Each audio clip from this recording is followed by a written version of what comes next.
Olá, meu nome é Adriano Fabro e essa é a última parte da aula, quarta e última parte da aula sobre sistemas LTI, né, do curso de processamento de sinais e sistemas mecânicos lineares.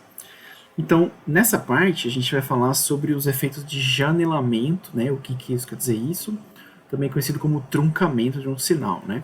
Então, imagina que você está ali fazendo uma aquisição de um sinal, né, um experimento, fazendo uma medida qualquer, o que quer dizer? Que você vai medir um sinal durante um certo intervalo de tempo, né? Um tempo total T aí maiúsculo, né? Um certo intervalo de tempo, tá? A gente pode ver isso aí de maneira equivalente a eu ter um sinal que você mediu ao longo do tempo e eu trunquei ele nesse certo intervalo de tempo de medição. Ou seja, eu comecei a medir ele no tempo lá -2, né? A gente sabe que isso é arbitrário, e parei de medir ele no tempo 2, né? Ou podia fazer isso também de 0 a t ali, só mudar a fase, né? Então, na prática, todo sinal que eu meço num certo período de tempo, tá? Ele é um sinal efetivamente janelado, um sinal truncado, tá? Qual que é a principal consequência disso, né? Então, repara que esse efeito de truncar o sinal ou janelar o sinal num certo intervalo de tempo, a gente pode escrever ele de maneira equivalente, né? Definir aqui o meu sinal truncado como o meu sinal original, x de t, que era o que eu estava querendo medir, tá? Multiplicado por uma janela de medição, né? Daí que vem o termo de janelamento. Então, eu tenho uma janela de medição. E aí o jeito mais simples de fazer isso é eu falar que eu não tenho nenhuma medição fora do tempo da janela, ou seja, essa função é zero, e eu tenho o próprio sinal que eu medi dentro dessa janela, ou seja, essa função janela aqui é 1. Tá? Então eu vou multiplicar ela por 1 dentro da janela, multiplicá-la por 0 fora da janela. Só que a gente, se eu for fazer a representação em frequência desse sinal janelado aqui, né, a gente viu até agora no curso que multiplicar dois sinais no tempo, x de t e ômega e w de t aqui, é o equivalente a fazer a convolução desses dois sinais em frequência.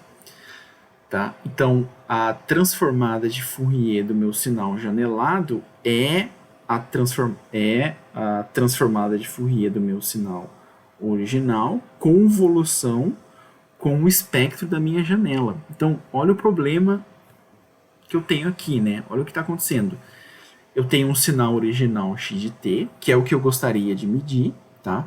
Mas na prática eu só consigo medir ele no intervalo de tempo t, o que significa que eu necessariamente tenho uma janela de medição, né? Então eu necessariamente troquei o meu sinal. Então todo sinal que eu meço no intervalo de tempo está janelado, né?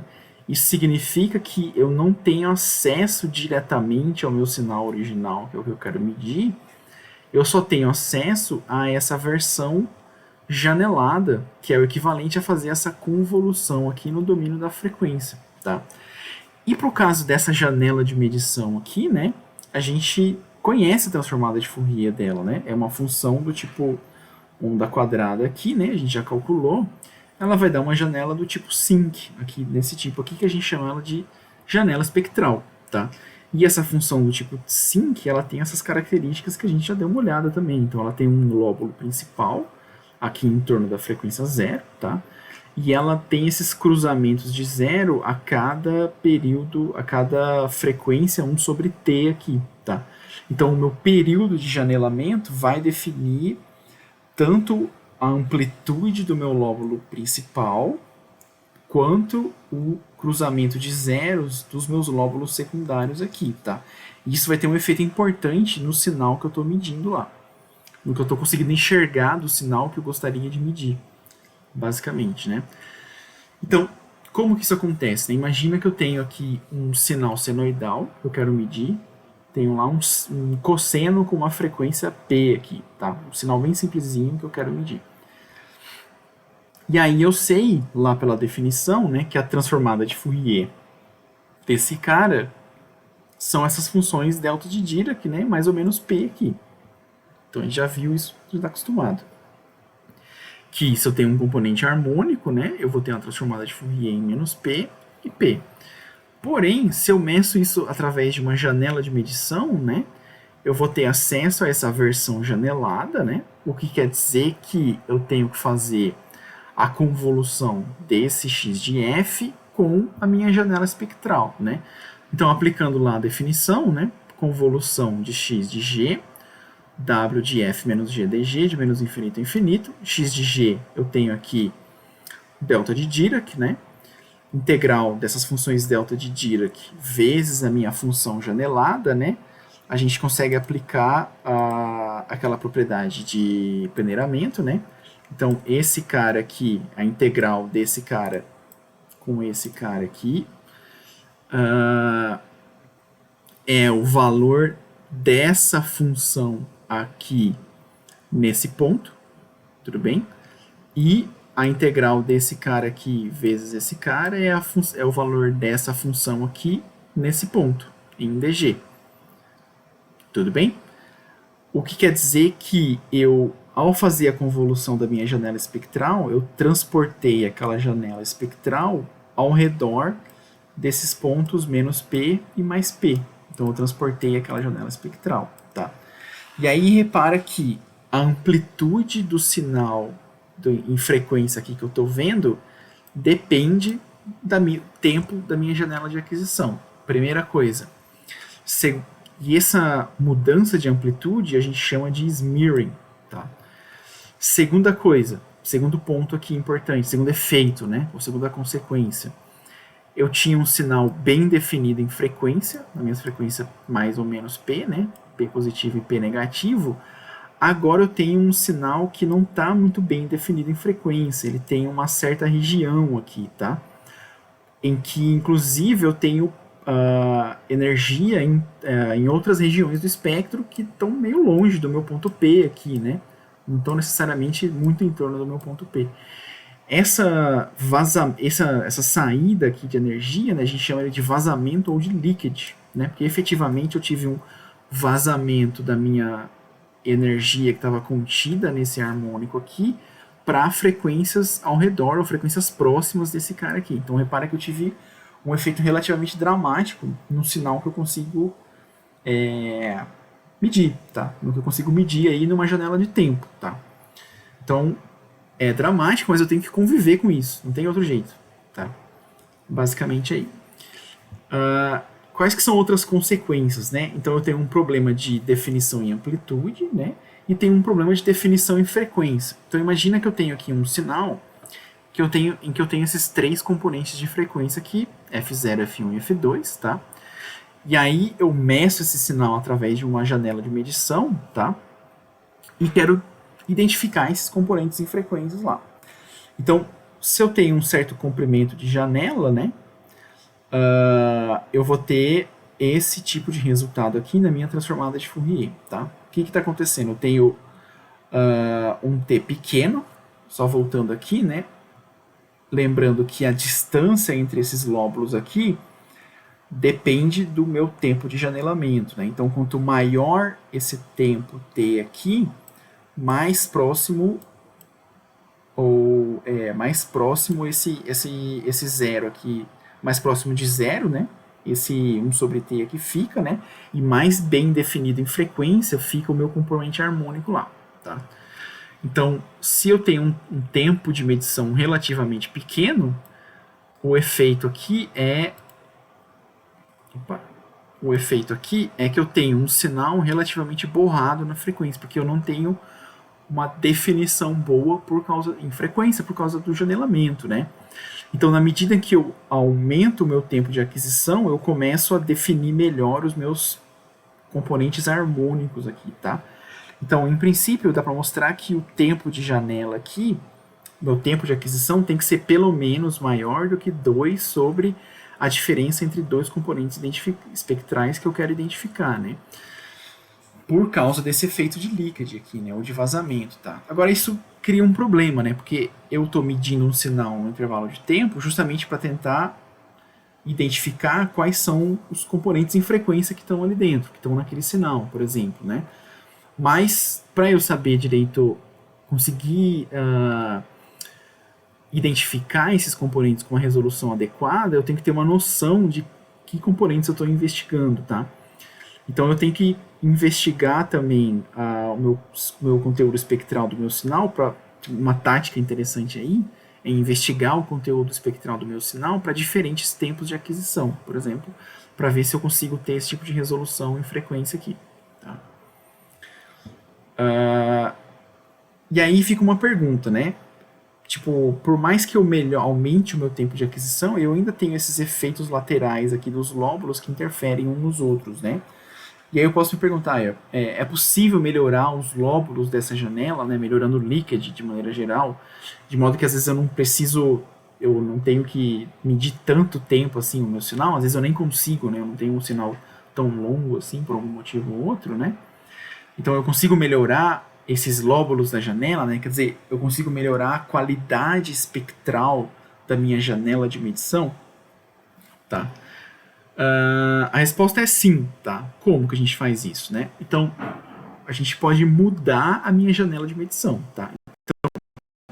Então, o jeito mais simples de medir, né, que é truncando o sinal, é com aquela função que a gente definiu lá, né? Que ela tem uma amplitude, no caso unitária, né? Mas eu posso dar uma amplitude qualquer.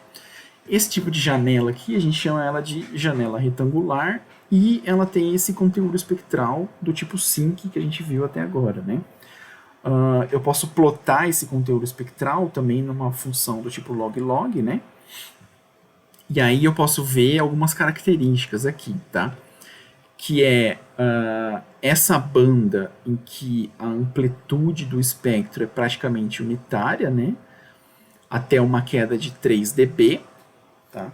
Então eu defino isso aqui como comprimento de banda 2 dB para uma comprimento de banda para ter uma 2B para uma queda de 3 dB a partir do tempo de medição, né?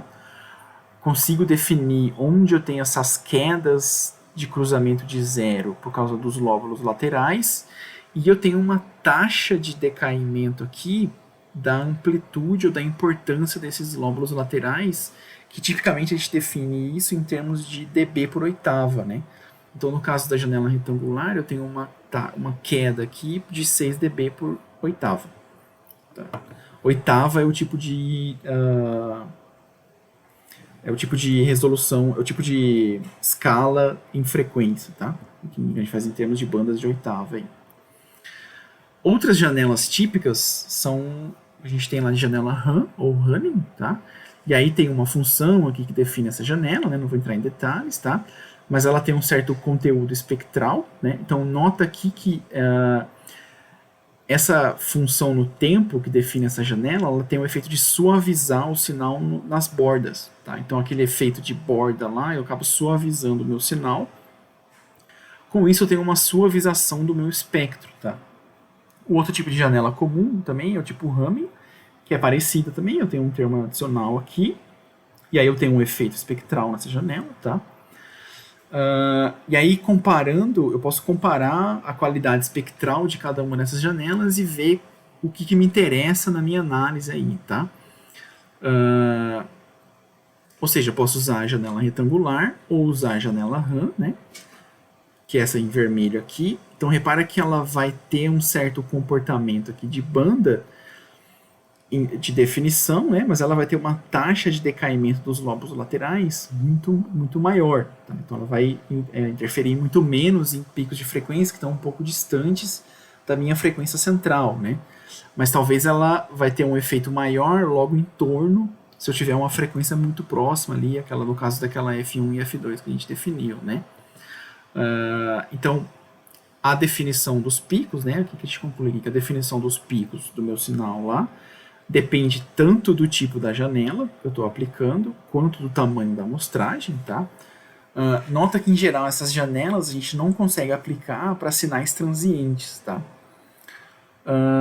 Exceto aqui, o que a gente chama de uma janela retangular, né? Que é aquela janela de truncamento, ou janelas do tipo força exponencial, tá? A gente vai falar um pouco sobre isso quando a gente usar alguns sinais experimentais, tipicamente que a gente tem quando um ensaio de vibrações, né? que eu tenho um martelo modal e vejo a resposta ao impulso unitário, né? Esse impulso do martelo, tá? Repara que como eu mudei o formato do sinal no tempo, eu preciso aplicar um fator de correção para compensar a perda de energia no sinal, né? Uma correção em amplitude aí. Essa correção em amplitude, ou um fator de escala, né? A gente define aí como a razão de potência do sinal da janela retangular com a potência da janela que eu estou utilizando, né? E aí a qualidade, eu posso ter alguns parâmetros de qualidade espectral dessa minha janela, né? Eu vou só apontar aqui dois, né? Um a gente já viu que é aquela taxa de decaimento dos lóbulos laterais por banda de oitava, né? O outro é essa largura de queda de 3 dB. Então a gente define a largura de queda, qual é a largura de banda da minha janela, em que ela tem uma queda de 3 dB em amplitude, né? Isso é o que chama de queda de meia potência também. Ou um outro fator de qualidade aqui é a largura de banda, noise bandwidth, que a gente chama, né? Que é a relação que eu teria, né? Como se eu tivesse um filtro ideal com o mesmo pico de potência, que acumula a mesma potência de uma fonte de ruído branco, né? Então eu comparo com um filtro ideal que tem essa janela retangular, a qualidade espectral desse cara aqui com a qualidade espectral da minha janela comparada a esse filtro ideal numa banda, numa queda de 3 dB aqui, né? Qual é essa largura de banda que dá uma queda de 3 dB? Então basicamente é parecido com isso daqui, né? Só que eu comparo com essa janela espectral de um filtro ideal aí. E aqui essa tabela ela sumariza aqui, a gente não vai entrar em detalhe em todos, né? Mas algumas características de qualidade de desempenho da janela, né? De acordo com alguns desses critérios aqui, né? Então a gente tem o maior lóbulo lateral, né? Aquela asymptotic roll-off, né? Que é aquela queda lateral. A largura de queda de 3 dB, né? Que é a minha banda de meia potência, a largura de banda de ruído, né, o noise bandwidth, a frequência de primeiro cruzamento de zero. Então eu tenho que usar esses critérios aí para me ajudar a escolher a minha melhor janela de acordo com a análise que eu quero identificar, tá? Então basicamente, só resumindo aqui, né, eu tenho que escolher a janela adequada de acordo com a análise que eu quero fazer do meu sinal aí.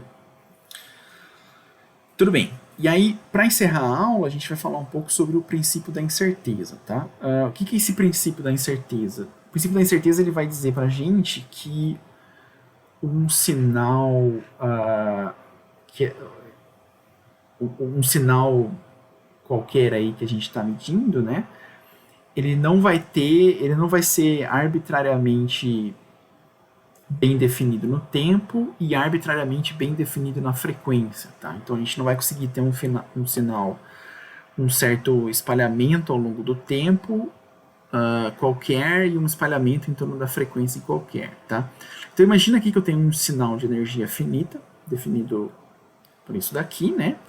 E a gente define aqui a média ou desvio padrão do meu sinal no tempo, tá? Então não é a média desvio padrão ao longo do sinal no tempo, é um pouco diferente, mas esse desvio padrão aqui vai me dar uma medida do espalhamento do meu sinal ao longo do tempo, em torno da média, tá? Então é o quão rápido ele decai, uma medida de o quão transiente ou quão permanente é o meu sinal, seria essa a ideia, né? Da mesma maneira, eu posso definir uma medida de largura espectral, delta ômega aqui, né? Que vai me dar essa noção de qual é uma medida de espalhamento do meu sinal em frequência, né? E aí o princípio da incerteza, ele diz que para um mesmo sinal, ele não pode ser arbitrariamente espalhado na frequência e arbitrariamente espalhado no tempo, tá? Na verdade, o produto desse espalhamento na frequência e no tempo, ele tem que ser sempre maior que meio, tá? Então esse cara aqui não pode ser arbitrariamente pequeno e ao mesmo tempo que esse cara aqui também não pode ser arbitrariamente pequeno, tá? Ou, alternativamente, a gente pode escrever isso em termos de frequência em hertz, né? Só dividir por 2π aqui, né? O que isso quer dizer? Então imagina aqui que eu tenho um sinal no tempo, transiente, durante um intervalo de tempo aqui de 1 milissegundo, né? Então ele vai ter um certo espectro de frequência.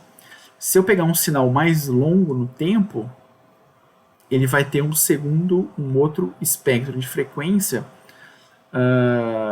menos espalhado, tá? Então nota que na medida em que eu aumento o espalhamento desse sinal aqui no tempo, eu diminuo o espalhamento dele na frequência, tá?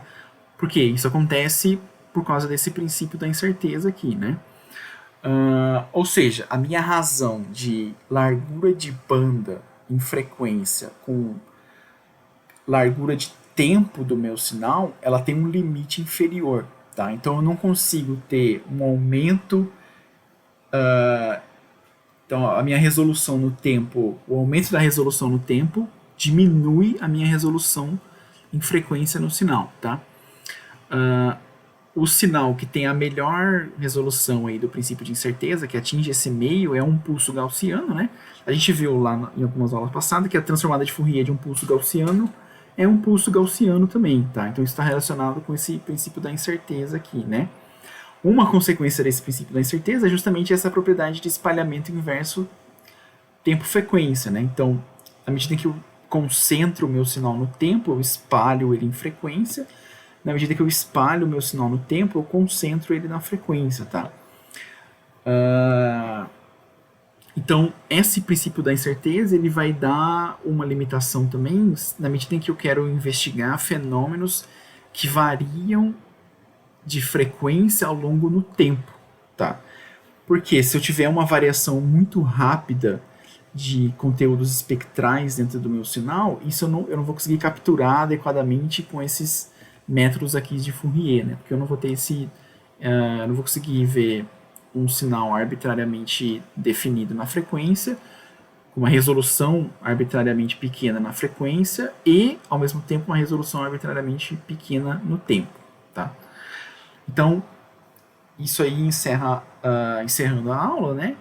Resumindo aqui o que a gente viu nas 4 partes, né? A gente começou lá falando da definição de atraso de grupo, né?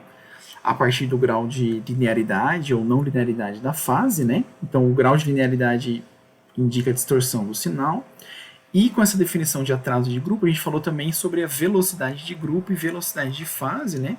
E aí, com isso, a gente faz um link entre essa análise aqui de funções de resposta em frequência com alguns princípios lá de dinâmica de estruturas e propagação de ondas em estruturas, né? Através da velocidade de fase e velocidade de grupo, que é a velocidade com que uma certa perturbação viaja ao longo de um meio, tá? A gente falou sobre transformada de Hilbert, né? Usando a partir de uma definição de sinal analítico para investigar a variação no tempo de envelopes, né? De amplitude, que pode variar no tempo, fase instantânea e frequência instantânea do meu sinal, tá? A gente falou sobre o janelamento ou truncamento do sinal, né? Que na prática eu sempre vou ter um sinal janelado. Como consequência, eu vou ter leakage, ou vazamento, né? E aquele smearing também, que é um efeito do janelamento também, né? E a gente viu que o conteúdo espectral da janela é importante. Então eu posso escolher janelas diferentes da minha janela retangular, além do tempo total de aquisição, o tempo total de medição do meu sinal, tá? E aí a gente terminou falando do princípio de incerteza, né? Que ele implica em limitações na relação de banda de frequência e tempo em sinais, né? Isso de maneira geral é uma limitação para métodos de Fourier, né? Então, se eu quiser fazer análises do tipo tempo e frequência, que não é um objeto desse curso aqui, né, mais sofisticadas, eu tenho que procurar outras ferramentas do que essas do tipo de Fourier aí. Então, eu encerro aqui essa aula. Obrigado.